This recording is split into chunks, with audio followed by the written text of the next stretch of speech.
उज्जैन तिहरे हत्याकांड का गुरुवार को एसपी ने पुलिस कंट्रोल रूम पर किया खुलासा। 2 आरोपी गिरफ्तार। कॉल डिटेल में आरोपियों तक पहुंची पुलिस। 2.75 लाख के कर्ज से बचने के लिए मारा पिता पुत्र और मां को। दोनों आरोपी ग्रामीण क्षेत्र में दाल चावल बेचने का काम करते थे। उज्जैन इंगौरिया क्षेत्र में पिता पुत्र और पिपली नाका स्थित हरिनगर में वृद्ध महिला की हत्या के मामले में उज्जैन पुलिस 2 अपराधियों को गिरफ्तार कर लिया है। कॉल डिटेल और सीसीटीवी फुटेज के आधार पर पुलिस आरोपियों तक पहुंची है। इंगौरिया क्षेत्र में रविवार को हरिनगर निवासी राजेश नागर और उनके बेटे पार्थ नागर की लाश बरामद की थी। इनकी शिनाख्ती में की कोशिश में पुलिस को हरिनगर क्षेत्र के एक बंद मकान से मृतक राजेश की मां सरोज नागर की लाश बिस्तर पेटी में मिली थी। हत्याकांड पुलिस के लिए चुनौती बन गया था। इसके लिए पुलिस ने विशेष दलों का गठन भी किया था। एसएसपी सत्येंद्र कुमार शुक्ल ने बताया कि मृतक राजेश और उनका बेटा छोटे व्यापारी और ठेला लगाने वालों को ब्याज पर पैसा देते थे। जांच में पता चला है कि इन दोनों ने 2 अलग अलग व्यक्तियों को भी 2 लाख से अधिक का कर्ज दे रखा था। वहीं मृतक के मोबाइल पर एक नंबर ऐसा भी है जिस पर राजेश की कई मर्तबा बात हुई है। यह फोन घटना के बाद से बंद आ रहा है। इस आधार पर पुलिस ने जाँच को आगे बढ़ाया। बताया जा रहा है कि दिनेश निवासी कमल कॉलोनी और जयराम मूलतः सागर का निवासी है और पिछले कुछ वर्षों से उज्जैन में निवास करता है। वहीं दिनेश के साथ मिलकर सब्जी का ठेला लगाने के साथ साथ लोडिंग ऑटो में ग्रामीण क्षेत्र दाल चावल बेचने का काम करते हैं।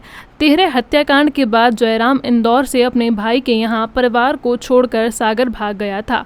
बाप बेटे की हत्या के बाद मां को गला घोंटकर मारा जयराम और दिनेश ने। राजेश नागर और उसके बेटे पार्थ की हत्या व लाश नाले में फेंकी और हरिनगर स्थित उनके घर पर पहुंचे। यहां राजेश नागर की मां सरोज नागर ने बेटे और पोते के बारे में उनसे पूछा तो उन्होंने कहा कि दोनों आगर गए हैं, लौट आएंगे। इसी दौरान जयराम ने मौका पाकर सरोज नागर की गला घोंटकर हत्या कर दी और लाश को पलंग पेटी में छुपा दिया।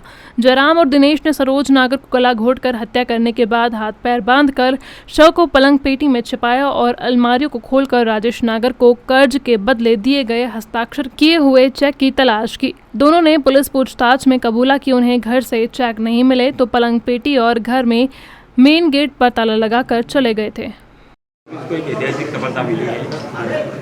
48 घंटे के अंदर ट्रिपल मर्डर कांड का खुलासा किया है। क्या है पूरा मामला? जैसा कि आपको मालूम है कि 11 तारीख को हमको 2 डेड बॉडीज़ थाना इंगोरिया थाना क्षेत्र में चंबल नदी के किनारे मिली थी।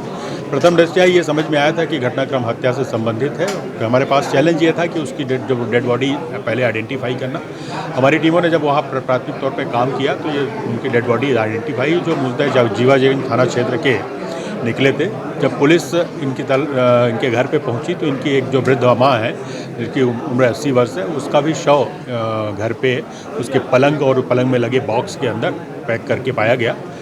वह एक चुनौतीपूर्ण कार्य था। इसके लिए additional SP Shri Akash Bhuria, CSP Shri Negi और एसडीओपी रविंद्र बोयट और हमारी 5-6 थाना प्रभारियों की टीम लगाई गई, जिन्होंने विवेचना के हर पहलू पर एक घटनास्थल चूँकि इंगोरिया का था, दूसरा यहाँ जीवाजीवन थाना क्षेत्र का किया। और इससे हमारे पास एक बहुत महत्वपूर्ण चीज़ सामने आई कि एक आरोपी जिसको जो मिला है वो 8 तारीख से घर छोड़कर चला गया था। हमने उसकी तलाश प्रारंभ की तो वो सागर जिले होकर रहना पाया गया। सागर जिले में हमारी टीम भेजी गई। वहाँ से जब हमने इसको उठाया और उससे पूछताछ की तो उसने पूरे घटनाक्रम का खुलासा किया।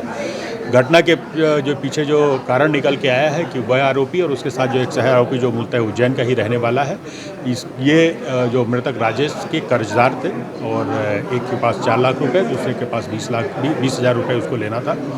और इसको लेकर जब उगाही को लेकर कुछ एक बार इनके बीच में विवाद की स्थिति भी बनी थी और उसने जो आरोपी है उसने कहा था कि तो मेरे घर पे ना आओ। तभी इन लोगों ने प्लानिंग की थी कि इसको निपटा देते हैं और इसको इसी की प्लानिंग के तहत इसको मृतक के बेटे को बड़नगर तरफ ले जाया गया और वहाँ ले जाकर उनके साथ ये घटना की गई और वापस आकर फिर इनकी माँ के साथ ये घटनाक्रम किया गया। दोनों आरोपी हमने गिरफ्तार कर लिए हैं। पुलिस रिमांड ली जा रहा है।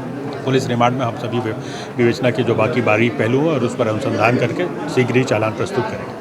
सर, पुलिस के लिए बड़ा चुनौतीपूर्ण काम था यह और चुनौती एक्सेप्ट की है तो रात दिन करके पुलिस आज सफलता हासिल की है तो इनाम के पास नहीं, निश्चित तौर पे हमारे स्तर पे इसमें जो इनाम था वो मैंने पहले ही दोनों प्रकरणों में 10-10 हज़ार रुपये की घोषणा की थी और मैं इसमें वरिष्ठ स्तर से भी इनको इनाम मिले करूँगा। लगभग हमारी पूरी इन्वेस्टिगेशन में हमारे जो कर्मचारी हैं लगभग 40 कर्मचारियों ने इसमें लगातार दिन रात मेहनत की, जिसका परिणाम आपके सामने। सर, आरोपी किस प्रकार घटना को अंजाम देने के लिए उनको ले गए?